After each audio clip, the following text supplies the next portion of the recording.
अर्ज किया है, जीतना है तो जाग जाओ जब सारी दुनिया सो रही है।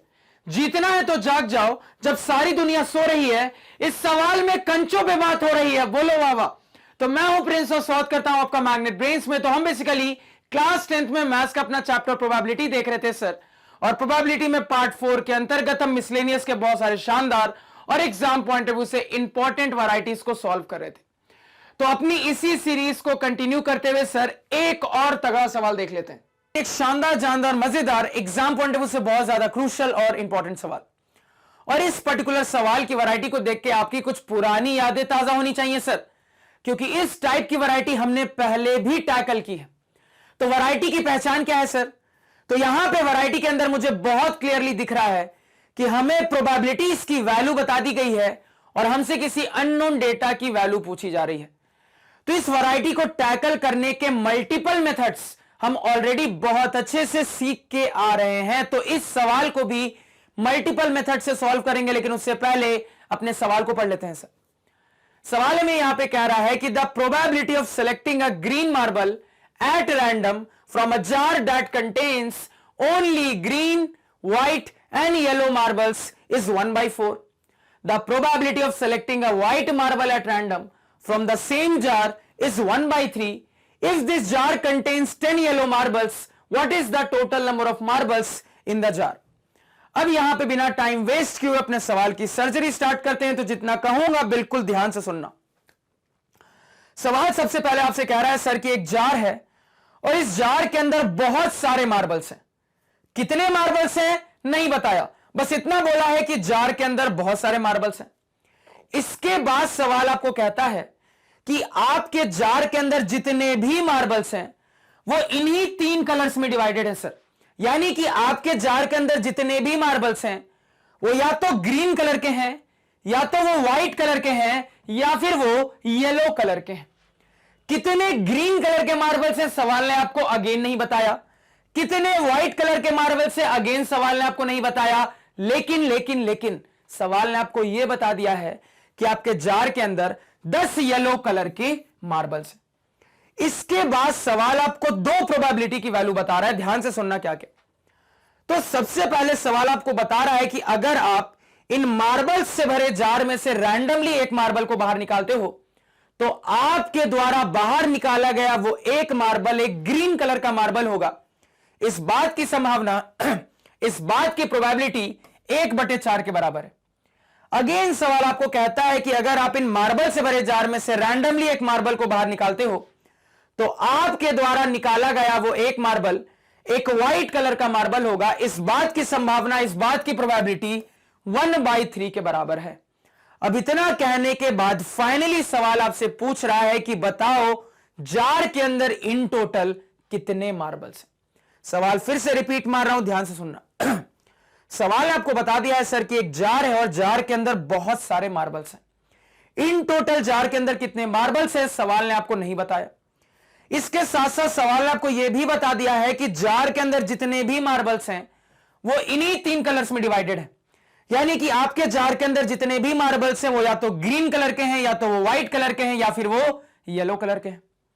सवाल ने आपको यह नहीं बताया है कि ग्रीन कलर के कितने मार्बल्स हैं। सवाल ने आपको यह भी नहीं बताया है कि व्हाइट कलर के कितने मार्बल्स हैं। लेकिन सवाल ने आपको यह बता दिया है कि येलो कलर के 10 मार्बल्स हैं। इसके बाद आपको 2 प्रोबेबिलिटी की वैल्यू दी गई है। क्या क्या? तो सवाल आपको आगे कहता है कि अगर आप इन मार्बल्स से भरे जार में से रैंडमली एक मार्बल को बाहर निकालते हो तो आपके द्वारा बाहर निकाला गया वो एक मार्बल एक ग्रीन कलर का मार्बल होगा। इस बात की संभावना 1/4 के बराबर है। अगेन सवाल कहता है कि अगर आप इन मार्बल से भरे जार में से रैंडमली एक मार्बल को बाहर निकालते हो तो आपके द्वारा बाहर निकाला गया वो एक मार्बल एक व्हाइट कलर का मार्बल होगा। इस बात की संभावना 1/3 के बराबर है। अब फाइनली सवाल आपसे पूछ रहा है कि बताओ जार के अंदर इन टोटल कितने मार्बल्स हैं सर। सवाल सभी को क्लियर है? क्लियर होना चाहिए।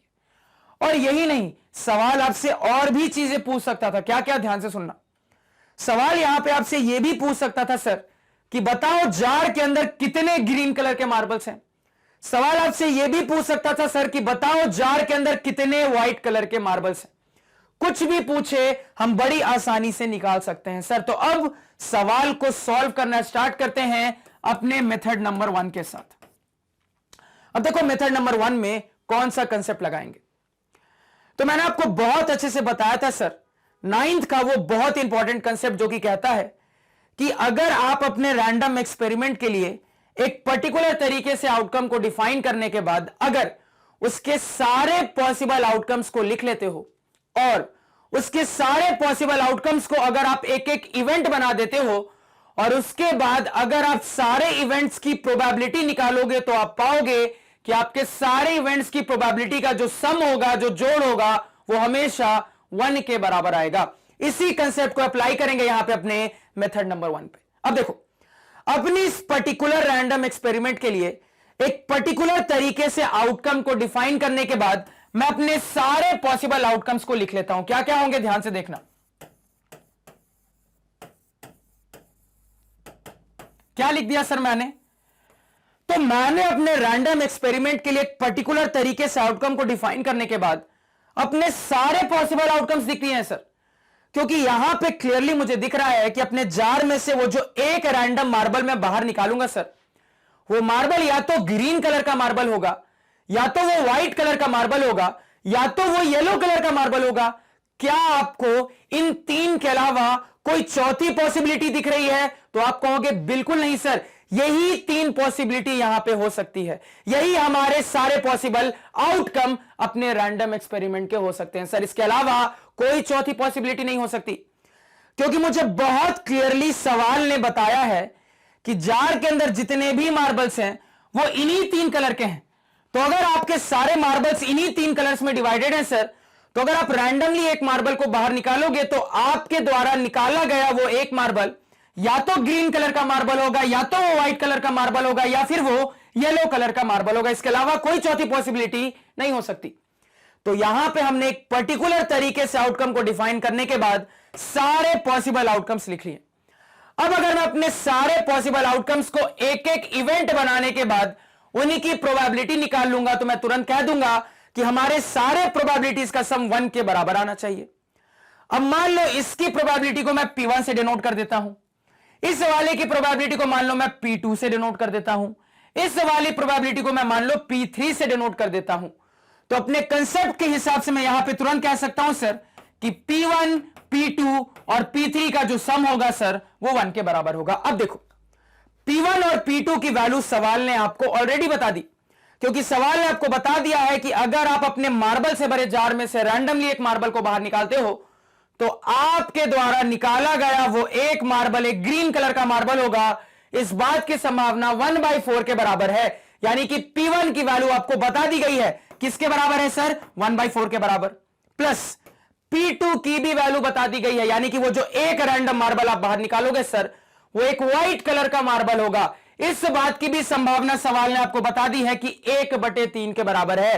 तो P2 की वैल्यू क्या बता दी सर? 1/3 के बराबर। अब चलते हैं P3 पे, तो ध्यान से सुनना। तो हमारा P3 इवेंट क्या है सर? तो हमारे P3 में इवेंट यह कहता है कि वो जो एक रैंडम मार्बल मैं जार में से बाहर निकालूंगा वो एक येलो कलर का मार्बल होना चाहिए। इस बात की क्या संभावना है? इस बात को फेवर करने वाले कितने आउटकम्स होंगे? पहले तो फटाफट आप मेरे को बताओ सर कि इस पर्टिकुलर प्रोबेबिलिटी के लिए आपके total number of possible outcomes क्या हो जाएंगे? फटाफट आप लोग सोच के बताओ। तो आप तुरंत कहोगे सर कि सवाल के सिचुएशन के हिसाब से हमसे पूछा जा रहा था कि बताओ जार के अंदर इन टोटल कितने मार्बल्स हैं। अब यह डाटा तो मुझे पता है नहीं सर, तो इसी चीज को मैं क्या मान लूंगा? इसी चीज को मैं कोई वेरिएबल x मान लूंगा। मैंने मान लिया है सर कि जार के अंदर इन टोटल x मार्बल्स हैं। तो यहां पे अब अपने अजम्पशन के हिसाब से मैं कह सकता हूं सर कि total number of possible outcomes is equal to total number of marbles in the jar is equal to x।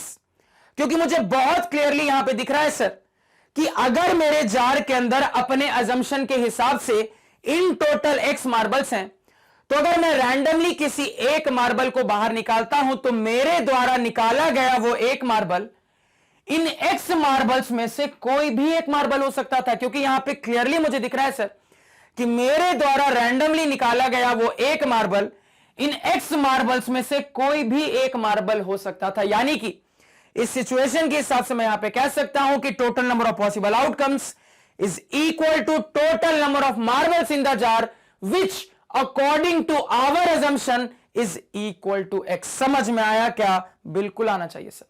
Numerator में नंबर ऑफ फेवरेबल आउटकम्स। अब आपके इस थर्ड इवेंट की रिक्वायरमेंट क्या है सर? तो इस थर्ड वाले इवेंट की आपकी रिक्वायरमेंट कहती है कि वो जो रैंडमली एक मार्बल आप जार में से बाहर निकालोगे वो एक येलो कलर का मार्बल होना चाहिए। इस बात को फेवर करने वाले कितने आउटकम्स होंगे? अगेन एक आसान सॉल्यूशन। आप तुरंत यहां पे कह दोगे सर कि सिचुएशन में number of favourable outcomes is equal to number of yellow marbles in the jar is equal to 10, क्योंकि यह डाटा ऑलरेडी हमें बता दिया गया था। क्योंकि यहां पे क्लियरली मुझे दिख रहा है सर कि अगर मैं इन 10 येलो कलर के मार्बल में से कोई भी एक मार्बल निकाल लूंगा बाहर तो मेरे इस थर्ड इवेंट की रिक्वायरमेंट फुलफिल हो जाएगी। क्योंकि यहां पे मुझे क्लियरली दिख रहा है सर कि अगर मैं इन 10 येलो मार्बल्स में से कोई भी एक मार्बल बाहर निकाल लूंगा तो मेरे इवेंट की रिक्वायरमेंट फुलफिल हो जाएगी, जो कि यह कहती है कि वो जो रैंडम मार्बल आप बाहर निकालोगे वो एक येलो कलर का मार्बल होना चाहिए। यानी कि सिचुएशन में number of favourable outcomes is equal to number of yellow marbles in the jar is equal to 10। समझ में आया क्या? आना चाहिए। यानी कि इस थर्ड इवेंट के लिए हमारी प्रोबेबिलिटी P3 की वैल्यू आ चुकी है सर, जो कि 10/x के बराबर है। यानी कि इन तीनों प्रोबेबिलिटी का जो सम होगा सर वो 1 के बराबर होगा। क्या दिख रहा है यहां पे? क्या दिख रहा है? कहोगे सर एक इक्वेशन दिख रही है जिसमें एक अननोन है x। क्या आप इस x को कैलकुलेट नहीं कर सकते? बिल्कुल कर सकते हैं सर। तो फटाफट कैलकुलेट करना स्टार्ट करते हैं। तो ध्यान देना यहां पे। तो सर 1/4 और 1/3 को उस तरफ भेज देते हैं और x को एक तरफ अकेला रहने देते हैं। तो 10/x को अकेला रहने दिया, बाकी सारी चीजों को उस तरफ फेंक दिया। तो 1 प्लस 1/4 उधर जाएगा -1/4 प्लस 1/3 उधर जाएगा सर -1/3। इसको फर्दर यहां पे सिंप्लीफाई करेंगे सर तो मेरे पास आ जाएगा 10/x बराबर यहां पे एलसीएम कितना हो जाएगा सर? एलसीएम 4 3 12 हो जाएगा। यहां पे 12 -3 -4 हो जाएगा। एलसीएम निकालने का शॉर्टकट मैंने आपको सिखाया है, वही शॉर्टकट मैंने अप्लाई किया है। बार बार रिपीट नहीं करूंगा शॉर्टकट। आप याद करने की कोशिश करो कि सर ने एलसीएम निकालने का क्या शॉर्टकट बताया था। अब यहां पे सिंप्लीफाई करेंगे सर तो 10/x बराबर इस तरफ कितना हो जाएगा? ध्यान देना। तो -3 -4 यानी कि -7, 12 -7 यानी कि 5 डिवाइडेड बाय डिनोमिनेटर में 12। तो सर 5 2 10 हो गया। x की वैल्यू 12 2 24 निकल के आ गई। और x क्या है सर? तो आपने अज्यूम किया था कि आपके जार के अंदर इन टोटल x मार्बल्स हैं और आपने x की वैल्यू निकाल ली है जो कि 24 के बराबर आ रही है। यानी कि अब आपने पता कर लिया है सर कि आपके जार के अंदर इन टोटल 24 कंचे हैं, 24 मार्बल्स हैं सर। क्लियर है? अब यहां पे कोई मुझसे कितने ग्रीन मार्बल्स हैं, कितने व्हाइट मार्बल्स हैं ये पूछता सर, ये भी मैं बता सकता था। कैसे? ध्यान देना। तो ग्रीन के लिए और व्हाइट के लिए प्रोबेबिलिटी ऑलरेडी आपको बता दी गई है। उस डाटा का इस्तेमाल करते हुए मैं आसानी से यह पता कर लूंगा सर कि इन 24 मार्बल्स में से कितने मार्बल्स ग्रीन कलर के हैं, कितने मार्बल्स व्हाइट कलर के हैं। क्योंकि कितने येलो कलर के हैं ये तो ऑलरेडी मुझे पता है। मुझे पता क्या नहीं है? तो मुझे यह पता नहीं है कि इन 24 मार्बल्स में से कितने ग्रीन कलर के मार्बल्स हैं, कितने व्हाइट कलर के मार्बल्स हैं।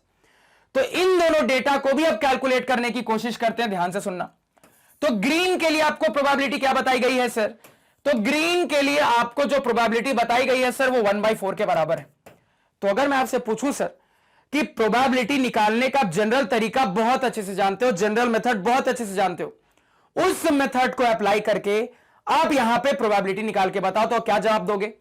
आप तुरंत कहोगे सर डिनोमिनेटर में हो जाएगा total number of possible outcomes, जो कि हमारे सवाल के सिचुएशन के हिसाब से अब मैं कह सकता हूं कि total number of possible outcomes is equal to total number of marbles in the jar. और आपने ऑलरेडी कैलकुलेट कर लिया है कि जार में कितने मार्बल्स हैं। कितने मार्बल्स हैं सर? 24। न्यूमरेटर में नंबर ऑफ फेवरेबल आउटकम्स। अब कितने फेवरेबल आउटकम्स हो जाएंगे? आप तुरंत कह दोगे सर कि number of favourable outcomes is equal to number of green marbles in the jar. अब आपको पता तो है नहीं सर कि जार में कितने ग्रीन मार्बल्स हैं, तो मैं मान लेता हूं कि मेरे जार में जी ग्रीन मार्बल्स हैं। मैंने मान लिया है सर कि मेरे जार में यहां पे जी ग्रीन मार्बल्स हैं। तो इसी की वैल्यू सवाल ने आपको बता दी किसके बराबर है, 1/4 के बराबर। तो क्या आप जी की वैल्यू नहीं निकाल सकते? बिल्कुल निकाल सकते हो सर। अगेन इसको सिंप्लीफाई करेंगे तो 4 6 24, यानी कि जी की वैल्यू 6 के बराबर आ रही है। तो यहां पे मैंने बड़ी आसानी से कैलकुलेट कर लिया है कि हमारे जार के अंदर 6 ग्रीन कलर के मार्बल है, यानी कि इन 24 मार्बल्स में से 6 मार्बल ग्रीन कलर के। अब देखो कितने व्हाइट कलर के मार्बल है, ये आप दो तरीके से निकाल सकते थे, दोनों तरीके ध्यान देना। एक तरीका यह हो सकता है कि आप प्रोबेबिलिटी का इस्तेमाल कर लो, यानी कि आपको बता दिया गया है सर कि व्हाइट कलर के मार्बल के ड्रॉ होने की जो प्रोबेबिलिटी है वो 1/3 के बराबर है। तो अगर मैं अपने जनरल मेथड से प्रोबेबिलिटी निकालूंगा सर, तो डिनोमिनेटर में total number of possible outcomes, जो कि हमारे सवाल के सिचुएशन के हिसाब से 24 है, न्यूमरेटर में नंबर ऑफ फेवरेबल आउटकम्स, यानी कि number of favourable outcomes in this situation is equal to number of white marbles in the jar. मैं मान लेता हूं कि मेरे जार में W व्हाइट मार्बल्स है, तो इसी की वैल्यू तो सवाल ने आपको बता दी है कि 1/3 के बराबर है। तो एक इक्वेशन आ गई है, सॉल्व कर लोगे तो आपको निकल के आ गया सर कि आपके जार के अंदर 8 कितने सर, 8 व्हाइट कलर के मार्बल्स हैं। आप अगर ऐसे नहीं चाहते तो दूसरे तरीके से भी निकाल सकते थे। कैसे, समझना भावनाओं को। तो आपको बहुत अच्छे से पता है कि जार के अंदर 24 मार्बल्स हैं। आपने अभी जस्ट कैलकुलेट किया कि आपके जार के अंदर इन 24 मार्बल्स में से 10 येलो कलर के मार्बल हैं और 6 ग्रीन कलर के मार्बल हैं सर। तो जितने बच गए वो किस कलर में होंगे? ऑब्वियस ही बात है सर, जितने बच गए वो व्हाइट कलर में होंगे। कितने बच गए? तो 24 में घटा दो। क्या घटा दोगे सर? तो 6 + 10 को घटा दोगे। 6 + 10 को घटा दोगे तो 24 - 16 8 आ गया। Again same answer sir. Again यहां से मुझे दिख रहा है कि मेरे जार के अंदर 8 व्हाइट कलर के मार्बल्स हैं। तो यहां पे फाइनली मुझे पता चल चुका है सर कि इन 24 मार्बल्स में से 6 ग्रीन कलर के मार्बल हैं, 8 व्हाइट कलर के मार्बल हैं, और सवाल ने ऑलरेडी बता दिया था कि 10 येलो कलर के मार्बल हैं सर। तो ये आपका पहला मेथड, कुछ भी डाटा पूछता बड़ी आसानी से निकाल सकते थे। इसको फटाफट पहले नोट डाउन करो सर। क्लियर है? अब अपने दूसरे मेथड की बात करेंगे तो ध्यान से देखना।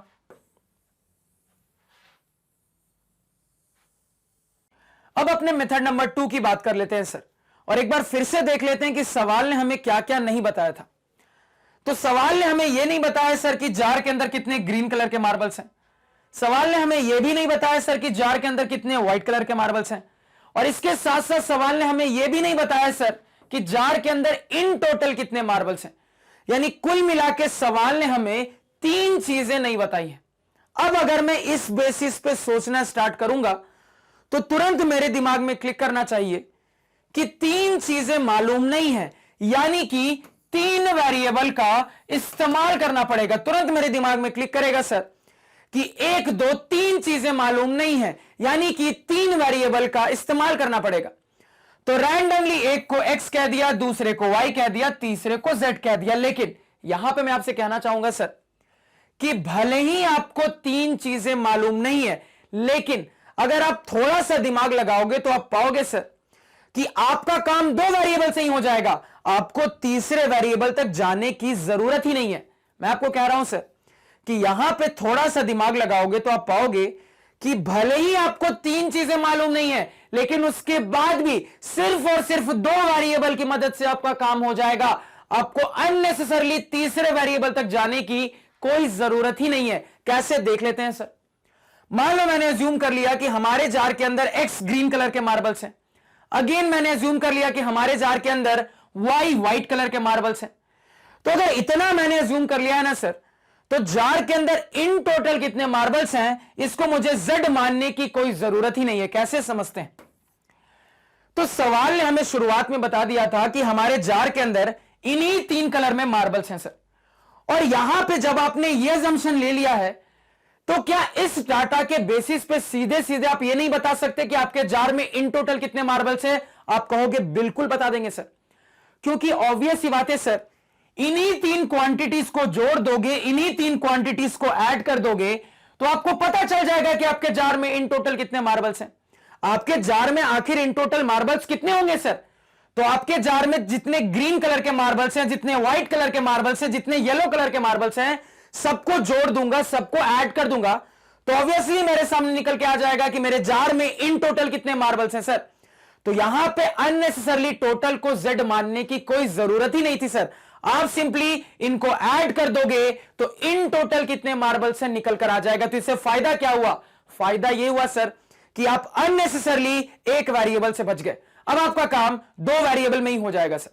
तो यहां पे टोटल इस बेसिस पे क्या बता दूंगा, तो इस बेसिस पे मैं अपने जार में टोटल मार्बल्स की संख्या बता दूंगा sir, x plus Y plus 10। समझ में आया क्या? बिल्कुल आना चाहिए सर। अब इतना पता करने के बाद, इतना एनालिसिस करने के बाद डाटा के फॉर्म में क्या गिवन है सर? तो डाटा के फॉर्म में मेनली हमें दो प्रोबेबिलिटी की वैल्यू बताई गई है। तो उन वैल्यूज का यहां पे अब इस्तेमाल करते हैं सर और डाटा इंटरप्रीट करना स्टार्ट करते हैं। ध्यान से सुनना। सबसे पहले आपको ग्रीन वाली कंडीशन के लिए प्रोबेबिलिटी बताई गई है 1/4। इसी तरीके से आपको व्हाइट वाली कंडीशन के लिए प्रोबेबिलिटी बताई गई है सर 1/3। तो अगर मैं आपसे पूछूं सर कि अगर मैं इन मार्बल से भरे जार में से रैंडमली एक मार्बल बाहर निकालता हूं तो मेरे द्वारा वो एक निकाला गया मार्बल एक ग्रीन कलर का मार्बल होगा, इस बात की संभावना क्या बता दोगे? तो अब तुरंत कहोगे सर डिनोमिनेटर में हो जाता है total number of possible outcomes, जो कि आपके अजम्पशन के हिसाब से अब आप तुरंत कह दोगे सर कि total number of possible outcomes is equal to total number of marbles in the jar is equal to x plus Y plus 10 according to our assumption. समझ में आया क्या? बिल्कुल आना चाहिए, क्योंकि यहां पे क्लियरली आपको दिख रहा है सर कि अगर आपके अजम्पशन के हिसाब से हमारे जार के अंदर इन टोटल इतने मार्बल्स हैं, तो अगर आप रैंडमली किसी एक मार्बल को ड्रॉ करते हो तो आपके द्वारा ड्रॉ किया गया वो एक marble in x plus Y plus 10 marbles में से कोई भी एक मार्बल हो सकता था। यानी कि सर इन टोटल मैं बता दूंगा कि total number of possible outcomes is equal to total number of marbles in the jar is equal to x plus Y plus 10 according to our assumption. Numerator में नंबर ऑफ फेवरेबल आउटकम्स। अब आपके event की requirement क्या है sir? तो हमारे event की requirement यह है कि वो जो एक रैंडम मार्बल मैं जार में से ड्रॉ करूंगा वो एक ग्रीन कलर का मार्बल होना चाहिए। इस बात को फेवर करने वाले कितने आउटकम्स होंगे? आप तुरंत जवाब दोगे सर कि इस सिचुएशन में number of favourable outcomes is equal to number of green marbles in the jar. आप तुरंत जवाब दोगे सर इस सिचुएशन में number of favourable outcomes is equal to number of green marbles in the jar is equal to x according to our assumption. क्योंकि यहां पे clearly आपको दिख रहा है सर कि वो जो एक रैंडम मार्बल आप ड्रॉ करोगे, अगर वो एक marble in x green marbles में से कोई भी एक मार्बल होता है तो क्या आपके इस इवेंट की रिक्वायरमेंट फुलफिल नहीं हो जाएगी? आप कहोगे बिल्कुल हो जाएगी। मैंने कहा सर कि वो जो एक रैंडम मार्बल आपको ड्रॉ करना है, अगर वो एक मार्बल आप इन x ग्रीन मार्बल्स में से ड्रॉ कर लेते हो तो क्या आपके इवेंट की रिक्वायरमेंट फुलफिल नहीं हो जाएगी? आप कहोगे बिल्कुल हो जाएगी सर, क्योंकि मेरे इवेंट की रिक्वायरमेंट ही ये कहती है कि वो जो एक रैंडम मार्बल मैं जार में से ड्रॉ करूंगा वो एक ग्रीन कलर का मार्बल होना चाहिए। यानी कि मैं कह दूंगा इस सिचुएशन में number of favourable outcomes is equal to number of green marbles in the jar which is equal to x according to our assumption. तो हमने अपने जनरल मेथड की मदद से इस इवेंट के लिए प्रोबेबिलिटी निकाल ली और इसकी प्रोबेबिलिटी सवाल ने आपको ऑलरेडी बता दी थी। किसके बराबर है सर? 1/4 के बराबर। अब यहां से जब चीजों को सिंप्लीफाई करोगे तो आपको x और y के टर्म्स में एक इक्वेशन निकल कर आ जाएगी। सर देखते हैं क्या इक्वेशन आ रही है। क्रॉस मल्टीप्लाई करो तो यहां पे करेंगे तो 4 इंटू एक्स 4x हो जाएगा, इस तरफ हो जाएगा sir x plus Y plus 10। अब यहां पे वेरिएबल को एक साइड कर लेते हैं, कांस्टेंट को एक साइड सर, तो इन दोनों को इस तरफ बुला लेते हैं। तो प्लस x इधर आएगा माइनस x, तो 4x minus x 3x plus y इधर आएगा सर माइनस y, तो 3x माइनस y बराबर क्या हो गया सर? यहां 10 हो गया। एक इक्वेशन आ गई सर x और y के टर्म में। अब अगेन इस तरफ यही कहानी दोहराते हैं। तो सर अगर मैं आपसे पूछूं कि अगर मैं अपने जार में से रैंडमली किसी एक मार्बल को बाहर निकालता हूं तो मेरे द्वारा वो बाहर निकाला गया मार्बल एक व्हाइट कलर का मार्बल होगा, इस बात की क्या संभावना है? तो अगेन अगर आप इस चीज की प्रोबेबिलिटी जनरल मेथड से निकालोगे तो डिनोमिनेटर में आता है total number of possible outcomes, जो कि हमारे सिचुएशन के हिसाब से ऑलरेडी हमने देख लिया है किसके बराबर है सर? तो x प्लस वाई प्लस 10 के बराबर है। न्यूमरेटर में नंबर ऑफ फेवरेबल आउटकम्स। अब इस सिचुएशन में आपकी इवेंट की रिक्वायरमेंट क्या कहती है? तो हमारी इवेंट की रिक्वायरमेंट कहती है कि वो जो एक रैंडम मार्बल मैं जार में से बाहर निकालूंगा वो एक व्हाइट कलर का मार्बल होना चाहिए। इस बात को फेवर करने वाले कितने आउटकम्स होंगे? आप तुरंत कहोगे सर इस सिचुएशन में number of favourable outcomes is equal to number of white coloured marbles in the jar is equal to y according to our assumption. क्योंकि अगर आप इन वाई व्हाइट कलर के मार्बल में से रैंडमली एक मार्बल को बाहर निकाल लोगे तो आपके इवेंट की रिक्वायरमेंट फुलफिल हो जाएगी, जो कि ये कहती है कि वो जो एक रैंडम मार्बल आप बाहर निकालो वो एक व्हाइट कलर का मार्बल होना चाहिए। समझ में आया क्या? बिल्कुल आना चाहिए। तो हमने अपने जनरल तरीके से इस इवेंट की प्रोबेबिलिटी निकाल ली और इसकी प्रोबेबिलिटी ऑलरेडी आपको सवाल ने बता दी थी 1/3 के बराबर है। अगेन क्या दिख रहा है सर? अगेन दिख रहा है, इसको सिंप्लीफाई कर लेंगे तो एक्स और वाई के टर्म्स में एक इक्वेशन आ जाएगी। देखते हैं सर सिंप्लीफाई करके। अगेन क्रॉस मल्टीप्लाई करते हैं तो इधर करेंगे तो मेरे पास हो जाएगा सर 3y बराबर, इस तरफ करेंगे सर तो x प्लस वाई प्लस 10 हो जाएगा। अब अगेन वेरिएबल्स को इस तरफ बुला लेते हैं सर, प्लस वाई इधर आएगा माइनस वाई बन जाएगा तो 3y माइनस वाई कितना हो गया सर? 2y हो गया, प्लस x इधर आएगा माइनस x बन जाएगा, बराबर क्या हो गया सर? 10 हो गया। तो दो इक्वेशन दो अननोन सॉल्व नहीं कर सकते क्या? बिल्कुल कर सकते हैं सर। अब देखो इसको सॉल्व करने के भी बहुत सारे तरीके हो सकते हैं। सबसे सिंपल तरीका जो यहां पे मुझे लगता है आपको अप्लाई करना चाहिए सर वो है सब्स्टिट्यूशन। सब्स्टिट्यूशन अप्लाई कर दोगे फटाफट बन जाएगा सर। आप एलिमिनेटिंग द कोफिशिएंट से भी बना सकते हो, लेकिन यहां पे मैं एक बिल्कुल तीसरा मेथड से बनाऊंगा, थोड़ा सा अच्छा मेथड से। और इस टाइप का मेथड मैंने पहले भी लीनियर इक्वेशन वाले चैप्टर में इस्तेमाल किया। क्या दिख रहा है सर? थोड़ा ध्यान देना। यहां पे मैं चाहूं ना तो अपनी इक्वेशंस को फर्दर सिंप्लीफाई कर सकता हूं। देखो कैसे। तो मुझे दिख रहा है सर कि दोनों ही इक्वेशंस में मेरा जो वेरिएबल का पार्ट है वो 10 के बराबर है।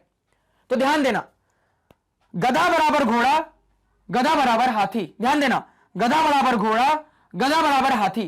तो क्या इनडायरेक्टली घोड़ा हाथी बराबर नहीं कह सकता? बिल्कुल कह सकता हूं सर। तो यहां पे इनडायरेक्टली अगर मैं कोरिलेट करूंगा सर तो मैं कह दूंगा कि 3x minus y is equal to 2y minus x. अब देखो ये करने से फायदा क्या होगा? ध्यान देना, मैं सारे y को एक तरफ सारे x को एक तरफ कर लेता हूं सर। तो मैं x को इधर बुला लेता हूं, y को उस तरफ भेज देता हूं। तो x इधर आएगा तो माइनस एक्स इधर आके प्लस एक्स बन जाएगा तो 3x प्लस एक्स 4x हो गया। y उस तरफ जाएगा सर तो माइनस वाई उस तरफ जाके प्लस y बन जाएगा तो 2y प्लस वाई 3y बन जाएगा। तो 4x is equal to 3y यहां पे निकल के आ रहा है सर। अब यहां पे थोड़ा सा और सिंप्लीफाई कर दूं और x को y के टर्म्स में अगर मैं एक्सप्रेस करना चाहूं तो मैं लिख सकता हूं सर x बराबर 3/4 इंटू वाई। क्या मैं ऐसा नहीं लिख सकता? बिल्कुल लिख सकता हूं सर। मैंने 4 को इस तरफ भेज दिया, डिवाइड में आ गया तो x बराबर 3/4 इंटू वाई। अब ये करने से फायदा ये हुआ सर कि इस चीज को ऑब्जर्व करके ये जो मैंने अब अपनी नई इक्वेशन निकाली है ना सर, इस नई इक्वेशन को मैं अपनी मर्जी के हिसाब से या तो इसके साथ या तो इसके साथ सॉल्व कर लूंगा तो मेरा x और y निकल के आ जाएगा सर। आपकी मर्जी है, दोनों में से किसी एक को उठा लो। किसको उठाना आसान लग रहा है? तो कहोगे सर यहां पे जो x है वो 3 के साथ है, लेकिन यहां पे जो x है सर वो अकेला है, कोई कोफिशिएंट नहीं है, मतलब कोफिशिएंट 1 है। तो इसको सॉल्व करना ज्यादा आसान लग रहा है उसको सब्स्टिट्यूट करने के बाद। तो इसको सब्स्टिट्यूट कर देते हैं। तो सब्स्टिट्यूट करेंगे तो देखो क्या हो जाएगा सर। तो 2y माइनस x के बदले मैंने डाल दिया सर 3/4 इंटू वाई बराबर कितना है सर? 10। अब यहां पे एलसीएम लेके सिंप्लीफाई करोगे सर तो 4 2 8y माइनस 3y कितना हो गया? 5y divided by 4 is equal to 10। 5 2 10, y की वैल्यू 8 के बराबर आ गई सर। y की वैल्यू किसके बराबर आ गई? 8 के बराबर।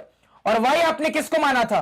तो आपके जार के अंदर जितने व्हाइट कलर के बॉल्स हैं उन्हीं को आपने y माना था, y आपने निकाल लिया, 8 के बराबर आ रहा है। y आ गया है तो x भी आ जाएगा। x क्या बता दोगे सर? तो 3/4 इंटू वाई। y कितना निकाला सर? 8। तो 4 2 8 कितना आ गया? x 6 निकल के आ गया सर। यानी कि अब आपने यह भी पता कर लिया है कि आपके जार के अंदर ग्रीन कलर के 6 मार्बल्स हैं। अब टोटल निकालने में कोई दिक्कत होनी है? बिल्कुल नहीं होनी सर। क्यों? मुझे पता चल गया है कि मेरे जार में कितने ग्रीन कलर के मार्बल्स हैं, मुझे पता चल गया कि मेरे जार के अंदर कितने व्हाइट कलर के मार्बल्स हैं। सवाल ने ऑलरेडी बता दिया था कि जार के अंदर कितने व्हाइट येलो कलर के मार्बल्स हैं। तो इन टोटल कितने मार्बल्स बता दोगे? तो यहां से इन टोटल आप बता दोगे सर 8 + 6 14 + 10 यानी कि 24 मार्बल्स। तो ऐसे भी करके हम सॉल्व कर सकते थे सर, कोई दिक्कत नहीं है। तो यहां पे अपने इक्वेशंस को सॉल्व करने का एक इंटरेस्टिंग तरीका हमने इस्तेमाल किया। आप भी इस तरीके को ऑब्जर्व करके इस्तेमाल कर सकते हो। यानी कहीं पे भी आपको अगर ऐसे लगे सर कि सॉल्व करने में थोड़ा टाइम लगेगा, लेकिन ये वाली इंटरेस्टिंग चीज ऑब्जर्व हो जाए कि दोनों ही इक्वेशन में जो वेरिएबल का पार्ट हो वो सेम कांस्टेंट के बराबर हो, तो इनडायरेक्टली आप अपने वेरिएबल के पार्ट को इक्वेट करके एक नया इक्वेशन भी बना सकते हो। अब वो जो नया इक्वेशन आपको मिलेगा वो इनके मुकाबले ज्यादा सिंपल मिलेगा। अब आप क्या करो, उस नई इक्वेशन में एक वेरिएबल को दूसरे के टर्म्स में लिख लो और उसको दोनों में से अपनी मर्जी के हिसाब से किसी एक में सब्स्टिट्यूट करके सॉल्व कर लो। अगेन आपका जो आंसर आएगा सर वो 100% सही होगा।